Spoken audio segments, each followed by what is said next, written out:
Eh bien, salut à toi Zaknot, ici Machikouli pour une nouvelle vidéo.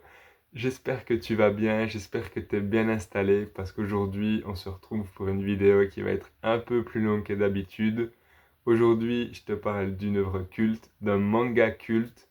Donc qui dit manga culte dit vidéo un peu spéciale, c'est normal. Aujourd'hui, tu l'as vu au titre, tu l'as vu à la minia. Je te donne mon avis sur Akira.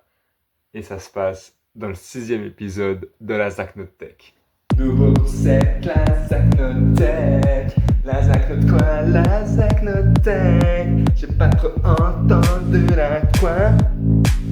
Putain, vous êtes trop super chaud, Alors, j'avoue que avant de commencer la lecture, j'avais un petit peu peur parce que je connaissais rien de Akira. Ça a beau être un manga légendaire, je connaissais rien du tout. Je connaissais, bon, la moto, voilà, c'est le seul truc, la moto, le personnage sur sa moto rouge, là, mais c'est tout. Je pensais que Akira, c'était ce gars-là qu'on voyait tout le temps avec sa moto. Je savais pas que c'était un autre mec. Je savais pas que c'était un petit enfant. Je savais pas il y avait eu une troisième guerre mondiale. Enfin, tout ça, je connaissais rien. Et j'avais aussi une petite appréhension parce que je me suis dit, l'œuvre, elle est quand même colossale, elle est culte. Donc déjà, j'avais peur de pas aimer une œuvre culte. Ça arrive des fois et c'est pas grave, mais ça fait un peu chier quand ça arrive. T'as l'impression que t'es un peu bizarre de pas comprendre pourquoi l'œuvre elle est culte. Et de deux, j'aime pas trop la période à laquelle ça se passe, tout ce qui est futuriste, cyberpunk, enfin post-apo, tout ça, j'aime pas trop. Moi, je préfère à l'ancienne quand c'est médiéval, tu vois. Donc voilà, j'avais un peu peur de me dire, je dois lire tous ces mangas, enfin ces 6 gros tomes, en sachant que peut-être je vais pas kiffer l'univers. Donc j'avais un peu des appréhensions, surtout quand on voit, attends, je les remonte parce que quand même c'est assez conséquent, hein. Quand on voit tout ce qu'il y a à lire, ça fait beaucoup, ça fait beaucoup. Alors pour lire ces 6 tomes, il m'a fallu 6h20, donc un peu plus d'une heure par tome. Je pensais pas que j'allais lire ça autant vite, mais c'est parce qu'il y a des tomes où il y a beaucoup de bastons, de courses-poursuites, donc c'est pour ça que j'arrivais à lire assez vite. Mais vers la fin, c'était un peu plus vénère, donc je prenais un peu plus de temps. J'ai donc commencé de lire le tome 1, et déjà j'ai été bluffé par les décors. Genre, les décors, ils sont incroyables. Vraiment, je trouve, l'auteur, c'est un malade. C'est un fou malade, vraiment. Les buildings, tout, enfin tout, et à chaque fois qu'il y a des destructions, des machins, il y a tout qui se pète la gueule, c'est trop beau, genre vraiment. Les décors, ils sont fous. Donc ça, c'est un gros plus dans le manga, j'adore, vraiment, c'est trop bien. Après, les personnages, j'aime un peu moins. Genre, Kaneda, je le confondais souvent avec la meuf Rei. Je sais pas pourquoi, je n'arrivais pas à les différencier les deux. Et du coup, des fois, c'était un peu chelou, je comprenais pas tout. Et il y a d'autres persos aussi que je confondais un peu. Alors, ces deux-là principalement, et c'est un peu con parce que c'est un peu les deux personnages principaux avec Tetsuo. Et du coup, je la mets. C'est qui? C'est lui? C'est elle? C'est quoi? Bon, bref. Ça, c'était un peu chiant. Mais sinon, tous les autres personnages sont bien caractérisés, on les différencie tous.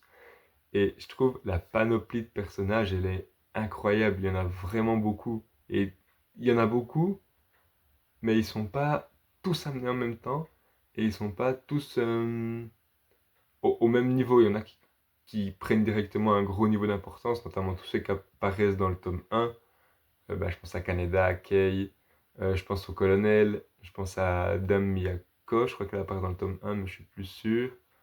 À Tetsuo, forcément, aux 3 enfants chelous. Tous ceux-là, ils ont une caractéristique assez forte, enfin, on sait qui c'est assez directement, et ça c'est cool, ça aide au fait qu'on se perde pas. Un autre truc que j'adore, là je vais prendre celui du tome 6 en exemple, c'est au début de chaque tome, t'as t'as déjà le résumé là, de tous les tomes, ce qui s'est passé avant, et au fond, t'as tous les petits personnages.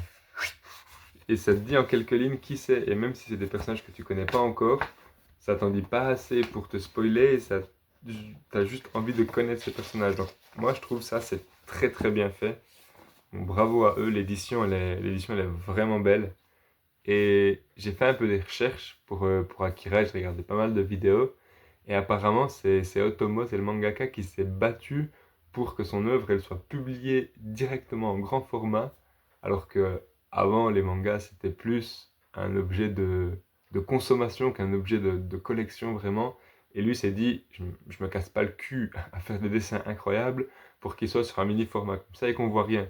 Donc c'est lui qui s'est battu pour que ça sorte en grand format.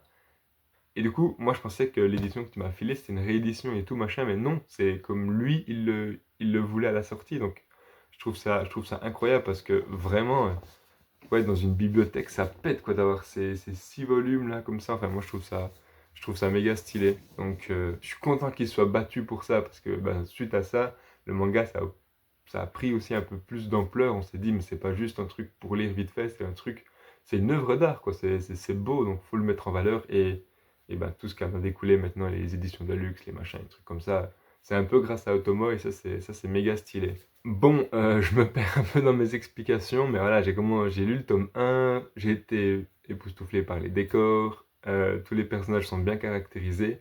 Et ce que j'aime beaucoup, c'est que les personnages, ils changent un peu. Enfin, notamment le colonel, j'aime beaucoup le personnage du colonel parce qu'au début, on le déteste.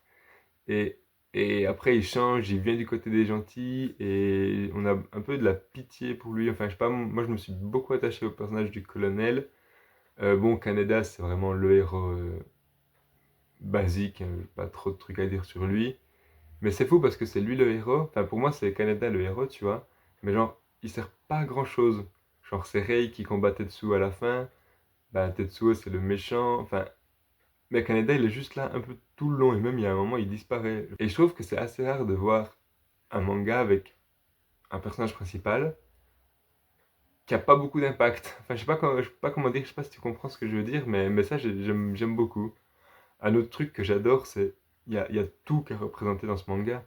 Il y a la religion, il y a l'armée, il y a le gouvernement, il y a le peuple, il y a les sectes un peu, il y a enfin tout ce qui fait une société, c'est représenté dedans. Il y a bah, la peur du nucléaire, il y a l'inaction du gouvernement, enfin les recherches scientifiques de l'armée. Et je sais pas, je trouve que c'est hyper complet, c'est abusé comme il y a tout qui est dedans et ça s'imbrique parfaitement et ouais, c'est trop bien, ça rend l'histoire vraiment réelle, ça rend l'histoire ancrée, le monde est cohérent, je trouve. Après, ben voilà, l'histoire en elle-même, elle est cool. Je trouvais qu'à des moments, il y avait beaucoup de courses-poursuites pour rien, il y avait beaucoup d'échanges de. Nous, on a les enfants bizarres, après, nous, on les capture, on va les rechercher, les machins, les trucs mûches. Au bout ouais, je crois le tome 4 c'était un peu un tome un peu long, il se passait pas grand-chose, et après, ça s'est accéléré vers la fin, heureusement. Mais voilà, c'est un peu le petit bémol que je peux y voir avec ben, Canada qui ressemble à Kei pour moi. Sinon, j'adore cette vibe old school des mangas. C'est Cara Design, c'est.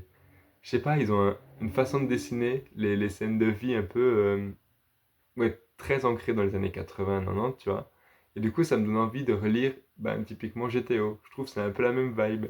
Et j'adore ouais, cette ambiance-là, en fait, que je trouve il n'y a plus dans les mangas actuels. Je dis ça comme si j'avais 800 000 ans, mais c'est pas du tout le cas. Mais j'aime bien aussi cette ambiance que ça crée, je trouve ça hyper cool. Un truc aussi que j'aime beaucoup, c'est que il y a de l'humour dans ce manga. Et c'est assez déroutant des fois, genre c'est hyper sombre et tout machin, et d'un coup Kaneda il fait une blague ou il se prend un pain ou il a des réactions un peu bizarres et je trouve ça allège de ouf et ça c'est hyper bien, ça fait du bien je trouve quand il y a ces petites tranches d'humour et ça j'aime beaucoup comme il peut un peu varier des fois de style en fait. Le fait de lire ce manga ça m'a donné aussi envie de voir le film qui a apparemment été réalisé aussi par Otomo, le mangaka. Le film est différent parce que ben, forcément tu peux pas compiler 6 volumes énormes comme ça en 2 heures de film, donc la fin apparemment est un peu différente, mais vu que c'est le même auteur, je me dis que ça peut être une fin alternative que lui il voulait, donc ça peut être aussi très intéressant. Et voilà, en parlant de fin, la fin du manga, je sais pas si j'ai tout bien compris.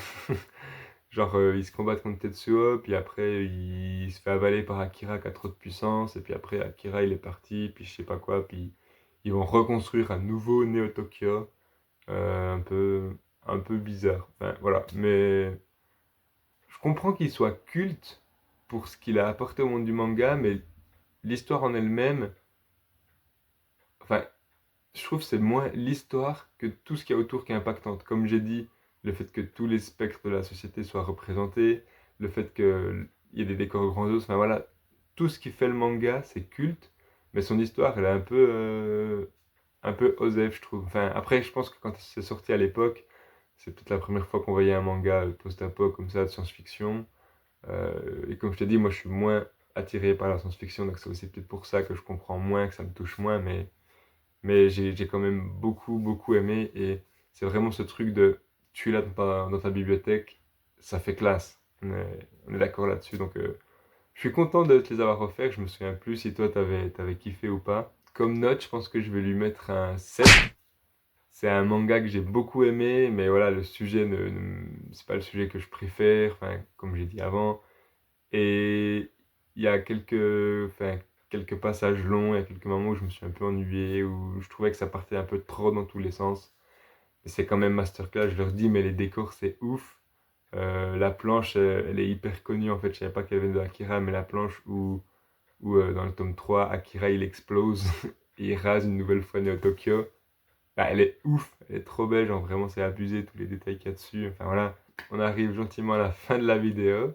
N'hésite pas à me donner ton avis en commentaire, à me dire ben, toi ce que t'en as pensé aussi, je me souviens plus, mais je crois que t'avais aimé, je me souviens plus trop. Je pense que tu m'en avais parlé sans trop me spoiler parce que je t'avais dit que je voulais le lire, donc maintenant que j'en ai parlé parce que je l'ai lu, tu peux m'en parler. Lâche un petit pouce bleu. Et puis ben, moi je te dis bonne suite dans tes lectures, bonne continuation. Et on se retrouve bientôt pour le dernier épisode de la Zach Note Tech. Je sais déjà, c'est triste, mais c'est la vie. Allez, double ciao!